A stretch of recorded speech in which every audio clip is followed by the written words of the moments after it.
moved the boundaries of nations. I plundered their treasures. Like a mighty one, I subdued their kings.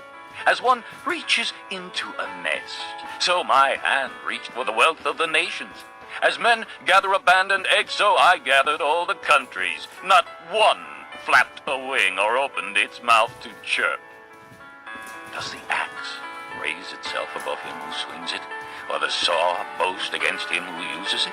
As if a rod were to wield him who lifts it up, or a club brandish him who is not put.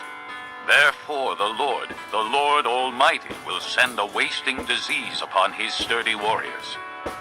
Under his pomp a fire will be kindled like a blazing flame. The light of Israel will become a fire, their Holy One a flame. In a single day it will burn and consume his thorns and his briars. The splendor of his forests and fertile fields it will completely destroy, as when a sick man wastes away. And the remaining trees of his forests will be so few that a child could write them down.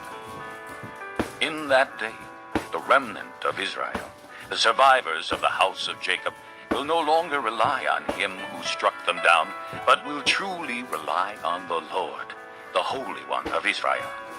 A remnant will return. A remnant of Jacob will return to the mighty God. Though your people, O Israel, be like the sand by the sea, only a remnant will return. Destruction has been decreed, overwhelming and righteous. The Lord Almighty, will carry out the destruction decreed upon the whole land. Therefore, this is what the Lord Almighty says. O my people who live in Zion, do not be afraid of the Assyrians, who beat you with a rod and lift up a club against you as Egypt did. Very soon my anger against you will end, and my wrath will be directed to their destruction. The Lord Almighty will lash them with a whip, as when he struck down Midian at the rock of Oreb, and he will raise his staff over the waters as he did in Egypt. In that day their burden will be lifted from your shoulders, their yoke from your neck. The yoke will be broken because you have grown so fat. They enter Ai, they pass through Migron, they store supplies at Michmash. They go over the pass and say, we will camp overnight at Geba. Ramah trembles, Gibeah of Saul flees. Cry out, O daughter of Galim. Listen, O Laisha, poor Anathoth. Madmanah is in flight. The people of Gebim take cover. This day they will halt at Nob. They will shake their fist at the mount of the daughter of Zion, at the hill of Jerusalem. See, the Lord Almighty will lop off the boughs with great power. The lofty trees will be felled, the tall ones will be brought low. He will cut down the forest thickets with an axe. Lebanon will fall before the mighty. Chapter 10.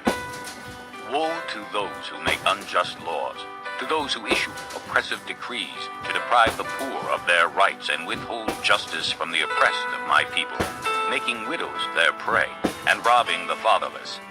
What will you do on the day of reckoning, when disaster comes from afar? To whom will you run for help? Where will you leave your riches? Nothing will remain but to cringe among the captives or fall among the slain.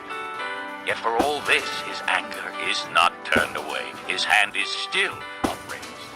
Woe to the Assyrian, the rod of my anger, in whose hand is the club of my wrath. I send him against a godless nation. I dispatch him against the people who anger me, to seize loot and snatch plunder and to trample them down like mud in the streets. But this is not what he intends. This is not what he has in mind. His purpose is to destroy, to put an end to many nations.